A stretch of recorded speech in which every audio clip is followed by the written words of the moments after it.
miracle politique ou de réalisme politique, c'est parti devant l'échéance et voyant que le fait de bloquer l'Union européenne entraînerait tellement de conséquences, décident de transiger et décident finalement d'amender leur politique anti-européenne. Ça, c'est un pari quand même très risqué. On a les plus vives inquiétudes pour l'Ukraine dans ce cas-là. Alors justement, Sean Skull, ce serait la fin du soutien à l'Ukraine?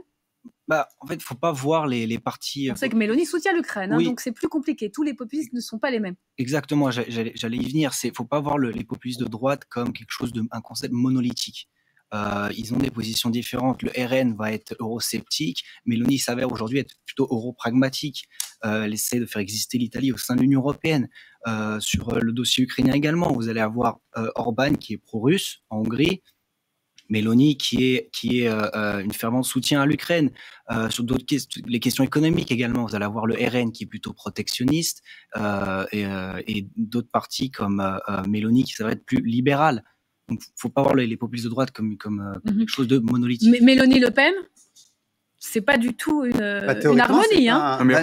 Les deux se détestent. L'Italie est entièrement dépendante. Cet élan d'Amérique trumpiste qui vient et il a adopté des slogans. Il a notamment dit We're gonna make Britain great again. Nous allons rendre à la Grande-Bretagne sa grandeur. Il s'avère être également climato-sceptique. Il est également, comme vous l'avez dit, anti-immigration. Donc voilà, il imite le modèle. Voilà, c'est ça, c'est ce qu'on peut appeler en quelque sorte la seconde révolution conservatrice. Il y a une forme, d'influence et je reprends le terme d'Emmanuel Macron, d'international réactionnaire qui se soutient et qui, au fond, même réussit à céder, à monter.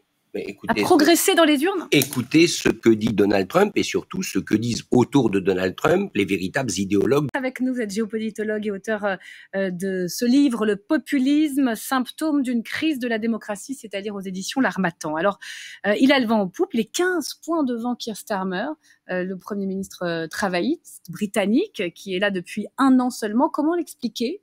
C'est l'homme du Brexit. 2 tiers des Britanniques rejettent le Brexit. Et il est si fort. Oui, ça s'explique parce que le Brexit n'a pas résolu tous les problèmes en Grande-Bretagne. Il y a toujours des problèmes, vous l'avez mentionné, la crise de l'hôpital, il y a également toujours des gros problèmes liés à l'immigration, également la crise économique. Je regardais en préparant l'émission, en août 2025, il y a eu une croissance de 0,3%, ce qui reste une croissance molle. Et il faut se poser la question de quoi se nourrissent les mouvements populistes, et ils se nourrissent justement d'une crise économique, des crises liées à l'immigration massive, surtout des mouvements populistes de droite, parce qu'il faut distinguer les mouvements populistes de gauche et de droite. Là, c'est la droite. Et là, exactement. C'est la droite. Alice Weidel, à l'AfD, parti d'extrême droite, voire néo-nazi, c'est l'extrême droite. Ouais. Et en ce qui concerne Marine Le Pen, c'est évidemment la droite radicale ou l'extrême droite. Cette flambée des populistes, vous l'expliquez comment? Est-ce qu'on peut dire déjà simplement qu'elle tient en un mot immigration? C'est plus compliqué que ça. C'est aussi la crise économique qui nourrit la flambée. Oui, à mon avis, c'est plusieurs leviers. Vous allez avoir une crise économique et sociale, donc en lien avec le tassement du niveau de vie dans nos sociétés développées, notamment en lien avec l'idéologie du néolibéralisme qui a dominé l'Occident depuis les années 80.